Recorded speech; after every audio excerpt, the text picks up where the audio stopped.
Hi viewers, welcome to our channel. ప్రస్తుతం మనతో పాటు సీనియర్ పొలిటీషియన్ అండ్ మాజీ హోంమంత్రి మైసూర్ రెడ్డి గారు ఉన్నారు. వారితో ఒకసారి మాట్లాడదాం. సార్ నమస్కారం సార్. సార్, షర్మిల గారు ఫైనల్గా కాంగ్రెస్ పార్టీలో జాయిన్ అవ్వడం చూస్తున్నాం. అంటే గతంలో చాలా వార్తలు వచ్చాయి ఆమె జాయిన్ అవుతుంది అని. కాకపోతే రీసెంట్గా అయితే ఆమె క్లారిఫికేషన్ ఇచ్చేసింది కాంగ్రెస్ పార్టీలో చేరుతున్నాను. మరి దీన్ని ఏ విధంగా చూడొచ్చు? ఇప్పుడు వైసీపీ పార్టీకి ఆమె ఎదురెళ్ళాలి, అన్నకి కూడా. సో ఎలా ఉంటుందంటారు సార్ ఇవాళ? ఆంధ్ర పాలిటిక్స్ కూడా చూడమని వాళ్ళు రిక్వెస్ట్ చేసినట్టున్నారు. ఈమె ఒప్పుకున్నట్టుంది కూడా. అందుకు ప్రతిఫలంగా ఏదో రాజ్యసభ సీటు కర్ణాటకలో ఇచ్చేటట్టు ఆంధ్ర రాజకీయాలు కూడా చూసేటట్టు. అయితే ఇప్పటికైతే ప్రస్తుతానికైతే ఆంధ్ర విడిపోయిన తర్వాత కాంగ్రెస్ పార్టీ పరిస్థితి బాగలేదు, ఏం బాగలేదు. ఏదో కొన్ని జిల్లాల్లో అయితే జిల్లా నాయకులు కూడా లేకుండా పోయినారు, దాదాపు 7-8 జిల్లాల్లో. అటువంటి దారుణమైన పరిస్థితిలో ఉంది. ఇప్పుడు ఆ పార్టీ పగ్గాలు ఆమె చేపట్టి పార్టీని కొంచెం పునర్నిర్మాణం చేయాల్సి ఉంది. ఇప్పుడు ఆమె చేరతారన్నాక వైసీపీలో నుంచి చాలామంది ఎమ్మెల్యేలు మేము చేరుతాం, మేము షర్మిల పార్టీలో చేరుతాం, కాంగ్రెస్ పార్టీలో చేరుతాం, సొంతింటికి పోతామని ఒక పల్లవి తీసుకున్నారు. మరి అట్లా నాయకులు వచ్చి చేరినప్పుడు కొంచెం జిల్లాల్లో ఆ పరిస్థితి మెరుగుపడవచ్చు. ఈ ఎన్నికల్లో అయితే పెద్ద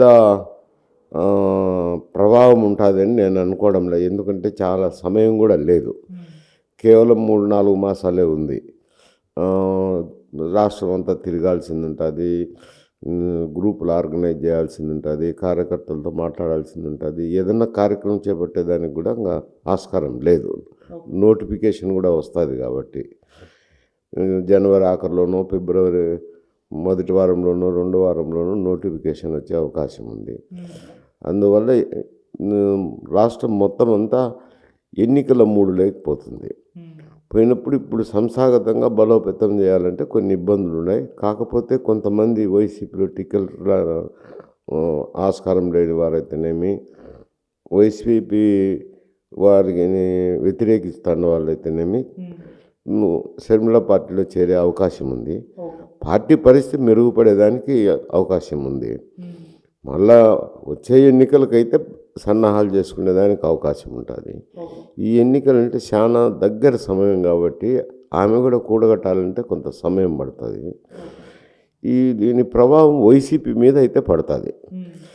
వైసీపీ ఎన్నికల్లోకి వెళ్ళినప్పుడు ఇక్కడి నుంచి వెళ్ళే వాళ్ళే ఎక్కువ ఉంటారు కాబట్టి వైఎస్ఆర్సీపీకి పడే ఓట్లే చీలే అవకాశం ఉంటుంది. ప్రతి నియోజకవర్గంలో ఎంతో కొంత చీలినప్పుడు అది తెలుగుదేశం పార్టీకి లాభిస్తుంది.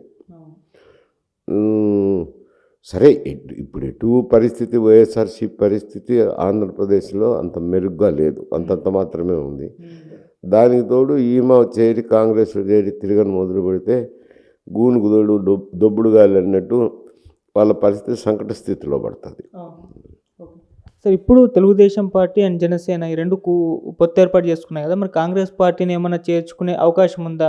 ఎందుకంటే షర్మిల గారు అందులో చేరారు, కాస్త పూర్వవైభవం వచ్చినట్టే కనిపిస్తుంది. ఎందుకంటే వైసీపీ నుంచి చాలామంది ఇందులో జాయిన్ అవుతున్నారు కాబట్టి. సో ఇప్పుడు ఈ కూటమి ఏర్పడే అవకాశం ఏమైనా కనిపిస్తుందా? ఆ అవకాశాలు అయితే లేవు. ఎందుకంటే తెలంగాణలో కూడా చంద్రబాబు నాయుడు గారు ఒకమారు కాంగ్రెస్ పార్టీతో అలయన్స్ పెట్టుకొని ఇక్కడ పోటీ చేయడం జరిగింది. ఆ ఎన్నికల్లో బాగా దెబ్బతిన్నారు. అందువల్ల మొదటి నుంచి తెలుగుదేశం ఆవిర్భావం నుంచి కాంగ్రెస్ వ్యతిరేక అభిప్రాయాలే ఉంటాయి అక్కడ ఎక్కువగా. కాంగ్రెస్ పార్టీని ఇప్పుడు కాకపోతే ఇప్పుడు ఈమె వచ్చినాక కొంత ఆ శత్రుభావం లేకుండా పోవచ్చు, కానీ అలయన్స్ అయితే ఉంటుంది నేను అనుకోవడంలే.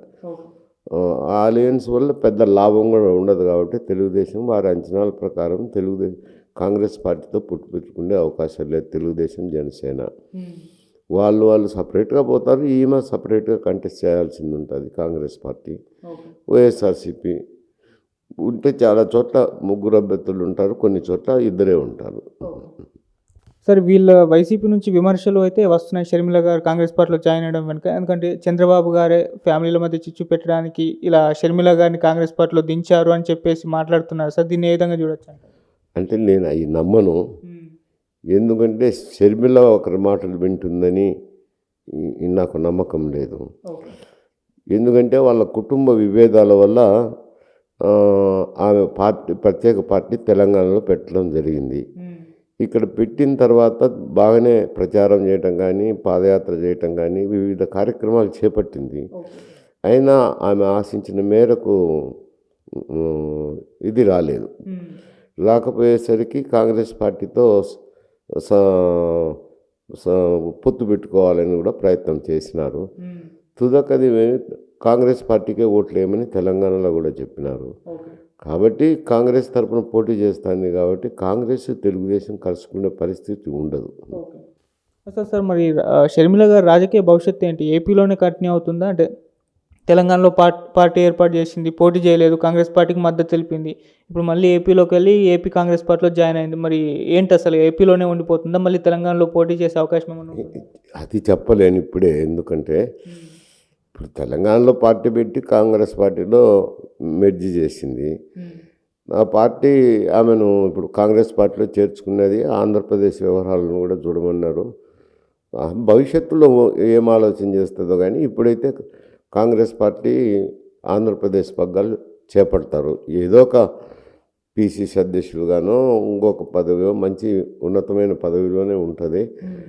కాంగ్రెస్ పార్టీకి అక్కడ ఆర్గనైజ్ చేసేదానికి తిరుగును కూడా తిరుగుతుంది. కొంతమేరకు ఈ వైఎస్ఆర్సీపీలో ఉండే అసంతృప్తులంతా కూడా ఆమె పార్టీలో చేరే అవకాశం మెండుగా ఉన్నాయి. సార్ వైసీపీ నుంచి చాలామంది రిజైన్ చేసి బయటకు వెళ్ళిపోవడం చూస్తున్నాం. మళ్ళీ వైసీపీలో కూడా చాలామంది ఇన్ఛార్జీలు మార్చడం చూస్తున్నాం. రీసెంట్గానే అంబట్ రాయుడు ఒక క్రికెటర్ జాయిన్ అయ్యాడు. అలా జాయిన్ అయ్యాడు లేదా ఒక 10 రోజులు కూడా అవ్వలేదు, మళ్ళీ బయటకు వచ్చేసాడు. అంటే చాలామందికి ఏంటంటే వైసీపీ ఏంటి ఇలా అయిపోయింది, అసలు ఉందా, మరి గెలిచే అవకాశం ఉందా లేదా, ఈసారి ఓడిపోయే అవకాశాలే కనిపిస్తున్నాయని చెప్పేసి చాలామంది మాట్లాడుకుంటున్నారు ఇంతమంది బయటకు వెళ్ళేసరికి. సార్ మీ ఒపీనియన్ ఏంటి? మరి ఎందుకు వెళ్ళిపోయాడు? ఈ అంబటి రాయుడు ఆయన సవిషయము వారం రోజుల కిందటే చేరాడు. ఆయన ఏదో ఆయన వ్యక్తిగత కారణాలు ఏమిటో కానీ వారం రోజులు తిరగకముందే పార్టీకి నేను ఉండలేనని చెప్పి రాజీనామా ఇచ్చిపోయాడు. అది దానివల్ల పార్టీకి కొంచెం దెబ్బ తగులుతుంది. ఎందుకంటే ఎవరు ఇమడలేకపోతున్నారు పార్టీలోని. చాలామంది టికెట్లు ఆశించిన వారు కానీ రాని వారు కానీ రకరకాల వ్యక్తులు ఇప్పుడు షర్మిల ఆంధ్రప్రదేశ్ పార్టీ కాంగ్రెస్ పార్టీ పగ్గాలు చేపట్టబోతున్నారనే ఒక కారణంతో అందరూ కాంగ్రెస్ వైపు మొగ్గు చూపుతున్నారు. కాంగ్రెస్ పార్టీ బలపడేదానికి అవకాశం ఉంటుంది ఇక్కడ. సరే, ఇటు టీడీపీలో కూడా చూసుకుంటే కేసీఆర్ నాని రీసెంట్గా అంటే పార్టీకి తన అవసరం లేదని చంద్రబాబు గారు చెప్పడంతో నేను కూడా బయటకు వెళ్ళిపోతున్నానని చెప్పడం చూస్తున్నాం. మరి ఇక్కడ కూడా సీట్ల పంపకం ఇవన్నీ ఉంటాయి. ఆ టైంలో టీడీపీలో కూడా ఇటువంటివి ఎక్స్పెక్ట్ చేయొచ్చా? అంటే రిజైన్ చేసి బయట పార్టీలోకి వెళ్ళడం అంటే ఇక్కడ వైఎస్ఆర్సీపీలో జరుగుతున్న పరిణామాలు వేరు, అక్కడ ఏదో వ్యక్తిగత కారణాలు. ఆయనకు టికెట్ రాదు, వాళ్ళ తమ్ముని కుమారునికో ఏదో వారికి టికెట్ ఇస్తున్నారని చెప్పి దాని మీదట అలిగినాడు అంతే. అతను అందరూ పోతారని నేను అనుకోవటం లేదు. ఇక్కడ మాదిరి వలసలు ప్రారంభమవుతాయని అక్కడ ఉండదు అంత పరిస్థితి. కేవలం ఇప్పుడు ప్రజల్లో ఒకటి వచ్చింది, ఈ వైఎస్ఆర్సీపీ పైన 5 సంవత్సరాలు పరిపాలన సాగించడము, వారి ఆశలు అంచనాలు వేరు విధంగా ఉన్నాయి. ఆ ఆశలను అంచనాలు వైఎస్ఆర్సీపీ పార్టీ చేరుకోలేకపోతుండటంతో కొంత అసంతృప్తి అనేది వచ్చింది. ముందు కూడా చెప్తున్నాను కదా, జనసేన తెలుగుదేశం కలిసి పోటీ చేస్తే వైఎస్ఆర్సీపీకి కొంచెం ఇబ్బందికర పరిస్థితులే అని చెప్పాను. దానికి తోడు షర్మిల గారు పార్టీ పెట్టినప్పుడు కాంగ్రెస్ పార్టీలో చేరినప్పుడు వైఎస్ఆర్సీపీలో అసంతృప్తి పడిన వ్యక్తులందరూ కూడా మరి కాంగ్రెస్ పార్టీలో చేరే అవకాశం మెండుగా ఉంది. అటువంటి పరిస్థితులు అక్కడ తెలుగుదేశంలో ఉత్పత్తి కావు. అయినా వ్యక్తిగత కారణాలు, టికెట్ రాదు, వాళ్ళ తమ్మునికి టికెట్ ఇస్తారన్న కారణం పైన రాజీనామా చేస్తారన్నారు. సార్, ఇటు పవన్ కళ్యాణ్ గారు చూసుకుంటే అంటే గతంలో భీమవరం నుంచి పోటీ చేశారు, ఇంకో నియోజకవర్గం నుంచి కూడా పోటీ చేయడం చూస్తాం. 2 స్థానాల్లో కూడా ఓడిపోయారు. ఈసారి ఈ 2 స్థానాలు కాకుండా కాకినాడ నుంచి పోటీ చేస్తారు అన్న వార్తలు కూడా వినిపిస్తుంది. ఎందుకంటే ఆయన ఎక్కువగా కాకినాడలోనే ఉండి ప్రచారం చేయడం కూడా చూస్తున్నాం. మరి కాకినాడలో పోటీ చేస్తే గెలిచే అవకాశం ఉందా సార్, భీమవరం కాకుండా?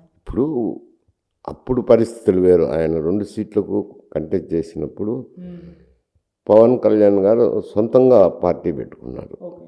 ఏ పార్టీలతోనూ పొత్తు పెట్టుకోలేదు. అటువంటి సమయంలో కొన్ని ఆయన రాజకీయ ఇబ్బందికర పరిస్థితులను ఎదుర్కోవాల్సి వచ్చింది. ఓకే. ఇప్పుడు జనసేన తెలుగుదేశం ఇద్దరు కలిసి పోటీ చేస్తున్నారు కాబట్టి ఆ కూటమికి ఈ కొంచెం ఆశాజనకంగా ఉన్నాయి ప్రజల్లో. ఎందుకంటే రెండు కలిసిపోయేసరికి వాళ్ళు వీళ్ళు కలిసి పోటీ చేసినప్పుడు వారి పరిస్థితికి మేలుపడింది. వైఎస్ఆర్సీపీకి కొంచెం ఇబ్బందికర పరిస్థితి ఏర్పడింది. కాబట్టి ఆయన సీట్ ఇప్పుడు గెలుచుకునేదానికి ఇబ్బంది ఉండదు. ఎందుకంటే తెలుగుదేశం శ్రేణులు కూడా సహాయం చేస్తాయి, వాళ్ళ జనసేన శ్రేణులు ఉన్నాయి కాకినాడలో బలంగానే. ఇద్దరు కలిసినప్పుడు ఆయన ఈ గెలుపుకి ఇప్పుడు ప్రస్తుతం అయితే ఇబ్బంది కనపడదు. ఓకే సార్, ఇటు పవన్ కళ్యాణ్ గారికి పైన అగనిస్ట్గా, ఆయనకు అగనిస్ట్గా వైసీపీ నుండి వివి వినాయక్ గారు అంటే సినిమా డైరెక్టర్, అంటే సినిమా వాళ్ళ ఇద్దరిని, ఆయన కూడా కాపు సామాజికవేత్త, అందుకే అని చెప్పేసి ఆయనకు పోటీగానే దించడానికి ప్లాన్ చేస్తున్నట్టు కనిపిస్తుంది. మరి ఇదేమన్నా పవన్ కళ్యాణ్ గారి పైన ప్రభావం చూపించే ఛాన్స్ ఉంది? ఇప్పుడు అది ఒక వేవ్ ఉన్నప్పుడు వాటికి వ్యతిరేకంగా పోవడము అని అంటే పెద్ద మేలు జరగదు, వారికి పెద్ద నష్టము జరగదు. ఏదో కావాల్సి పోటీ పెట్టించినట్టే కనపడుతుంది కానీ వేరే రకంగా కనపడదు. అందువల్ల వినాయక్ సినిమా పరిశ్రమ నుంచి వచ్చిండొచ్చు, పవన్ కళ్యాణ్ సినిమా పరిశ్రమ నుంచి వచ్చిండొచ్చు. కానీ పవన్ కళ్యాణ్ పరిస్థితి వేరు, ఈయన పరిస్థితి వేరు. అక్కడ ఇద్దరు కలిసి పోటీ చేస్తున్నారు కాబట్టి జనంలో కొంచెం అనుకూల పరిస్థితులు ఏర్పడినాయి. వినాయక్ గారు ఇప్పుడు పోయి వైసీపీలో చేరి కంటెస్ట్ చేయొచ్చు. చేస్తే కొత్తగా పోయినప్పుడు పెద్ద కనపడదు. జనంలో ఉండే నాడి, వాళ్ళ ఆలోచన, వాళ్ళ దృక్పథం వేరున్నప్పుడు ఏటికి ఎదురు తిన్నట్టుంటుంది ఇతని పరిస్థితి, వినాయక్ పరిస్థితి.